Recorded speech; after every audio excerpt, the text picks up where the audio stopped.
I'm trapped in a hospital, and I'm not alone. Part 1. It was a cold winter night when it happened. The sounds of tires sliding on ice, the sound of an 18-wheeler, glass shattering, bones breaking, it all happened so fast. All that I can remember is the sound of ambulances. Then it all went black. But somehow, by some miracle, I survived. I was the only one, but I soon wished I hadn't.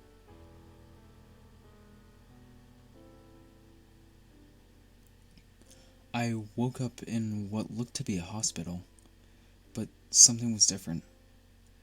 You know how you usually get that gut feeling when something went awry?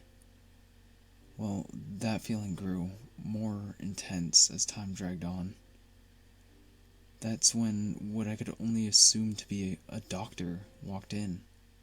She, or it, was around 7 feet tall, but thin as a rail. It looked at me with eyeless sockets.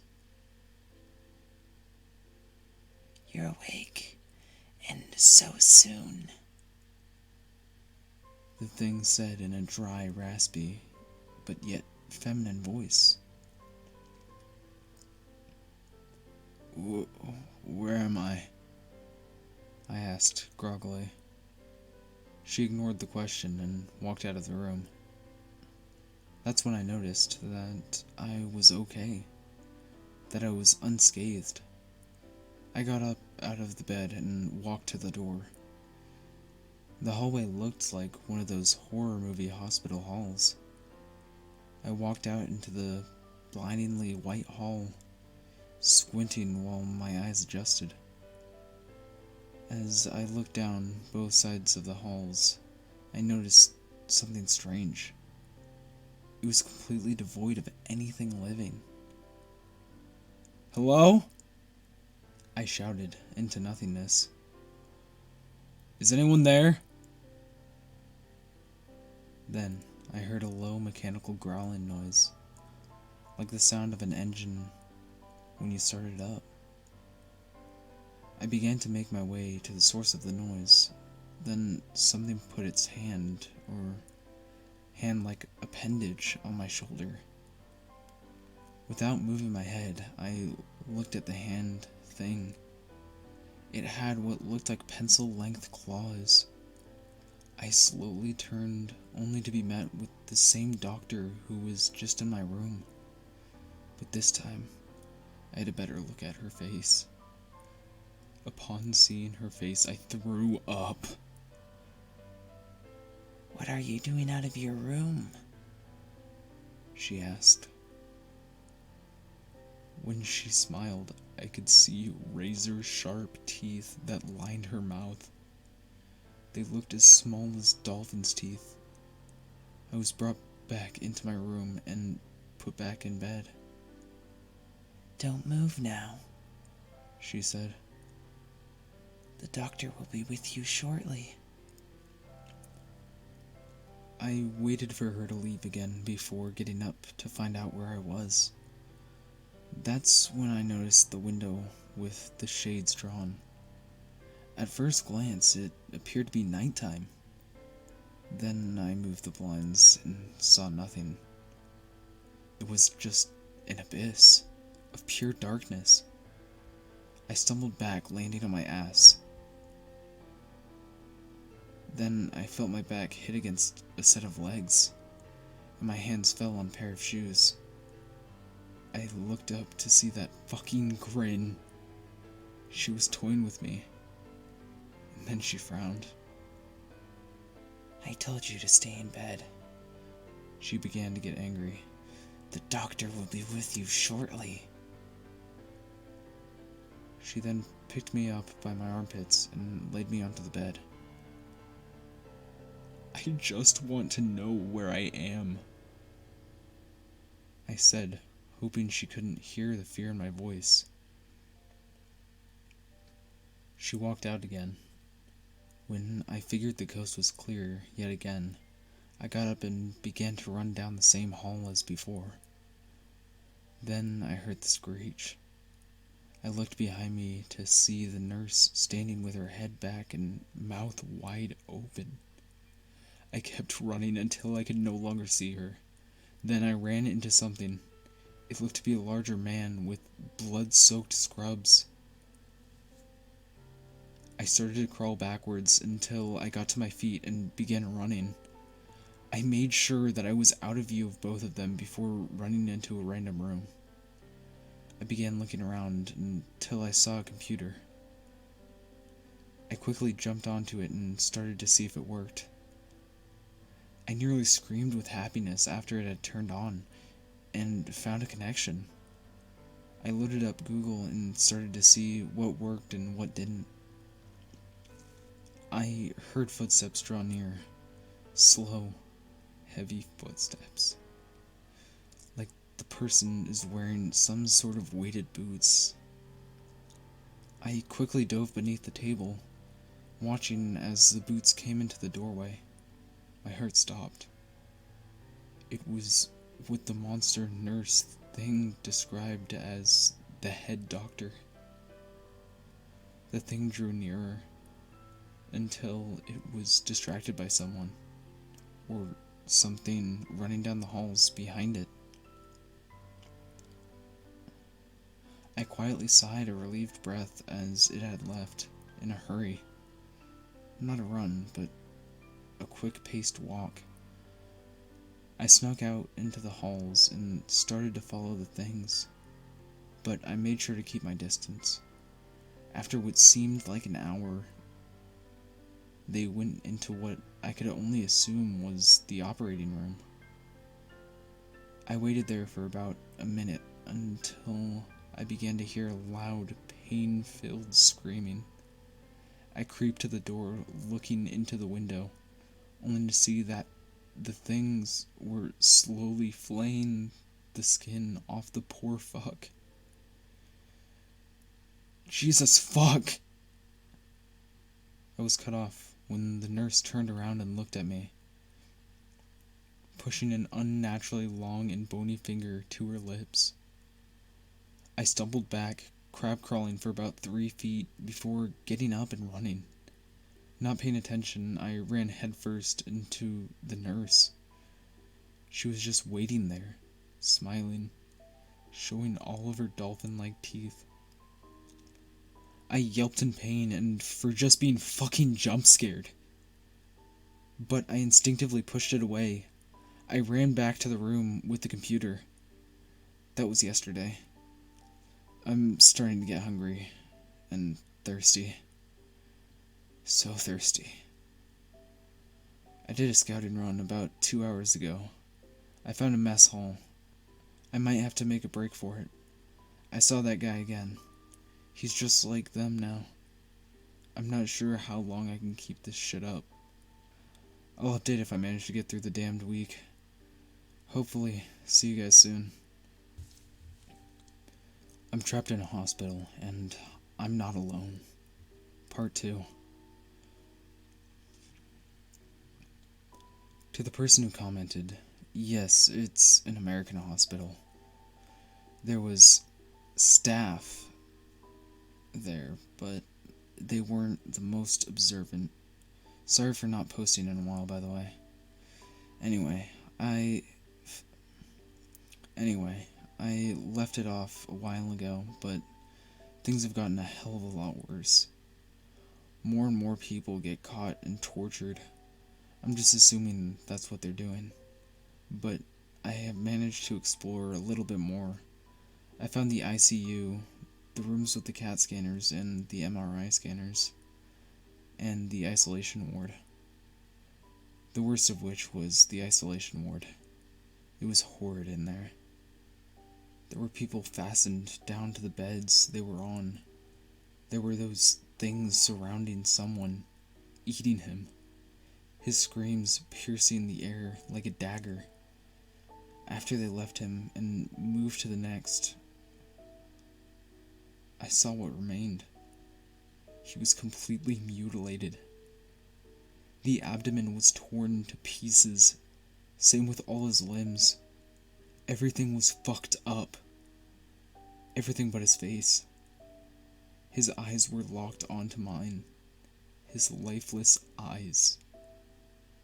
I watched them go from bed to bed, killing patrons. After which they left through a door that had a label in some Latin phrase. It said something along the lines of coitus mor ferorum, etched into the frame of the metal door itself. Getting curious, I quietly opened the IW door and crept forward.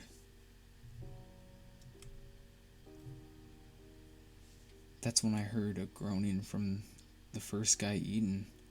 He began to twitch and mutter some unintelligible shit. I'd assumed it was Latin because after about a minute of me cowering behind the door, he got up and began to move around in such a way I can only describe as a jerky, inhuman posture. Like he was bent in ways where his spine should have been broken in two.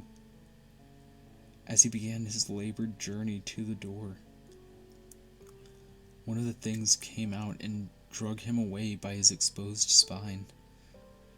As they pulled, he made a shriek that rivaled that of the banshees. I did my best to run as quietly as possible after seeing that. I had no intentions of being snatched. When I had gotten to the room I've been camping out in, I jumped over the barricade, hiding as the sound of multiple heavy footsteps come my way in a rapid succession. 2 steps for every breath I took. As I sat there, shaking with fear and anger, I hopped back on the computer and decided to see if I could find my IP address. And lo and behold, it told me. I managed to find instructions on how to track IPs to exact locations. Granted, this computer looks like it was made in the 90s. When I looked up my location on Google Earth, is when things became even more confusing. What the hell? I said in dazed confusion. How am I in Nevada? I continued. The accident happened in Minnesota. As I said that, I heard a loud crash from the doorway and I ducked behind the desk barricade I made. The doctor was back. He knew I had been hiding somewhere. Now he's just gonna search the room for me. And I knew it wouldn't be long before he found me. All I could do was sit and listen to his labored breathing and heavy steps. He eventually got to my area, but he didn't search it. I could feel the warmth of his breath. I could smell the rotting flesh from his past victims emanating from his breath. That last part happened about an hour ago. I can hear more than just one pair of footsteps, the doctor included. I'll post more when I find the time. I'm trapped in a hospital, and I'm not alone. Part 3.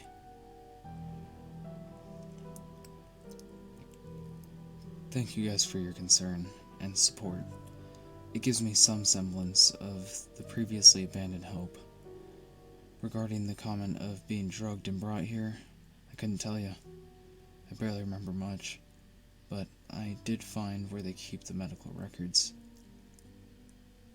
But I couldn't find anything relating to my name. It would seem weird had it not been for literally anything else that happened. Anyway, what you're here for, the update.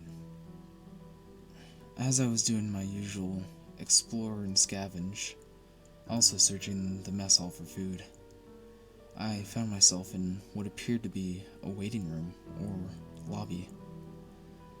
As I looked around, I noticed something. A large set of double doors. Finally, I'm way out of this hellhole. I mumbled as I made my way over. making sure to crouch behind anything that provides cover. As I got to the doors, I stared, dumbfounded at what was the biggest mindfuck ever. What appeared to be outside was what looked like nighttime Winona. What the hell? I say, stumbling back a little. I thought I was in Nevada desert.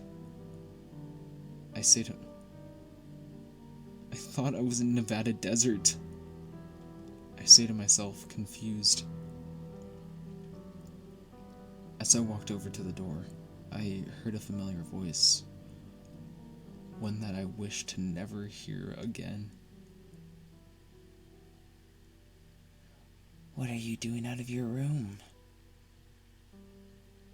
The nurse piped up from a good 20 feet behind me. I slowly turned around, almost completely petrified at the fact that both were so close. Freedom and death. But as I turned to face what I believed to be the inevitable, something caught my eye. Something that could cover my ass as I made a break for the doors. I made my break for the pair of scissors sitting in the cup on the other side of the reception desk. I dove over.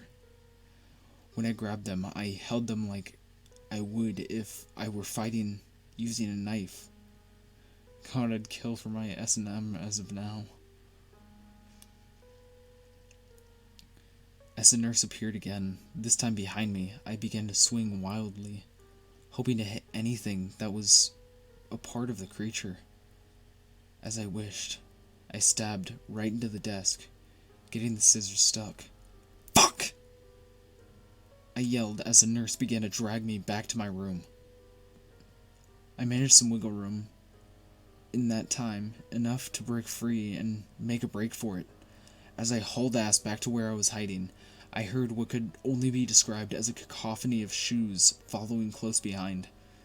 Knowing damn well that I couldn't lead them to my only source of security, I began running them around, bumping into a few of them as I made my way. After I deemed it clear to go back, I did. I'll just call it a night. I'm not entirely sure if or when I should go back to those doors. They seem like the only way out of this hellhole. I'll post when I can. Till then.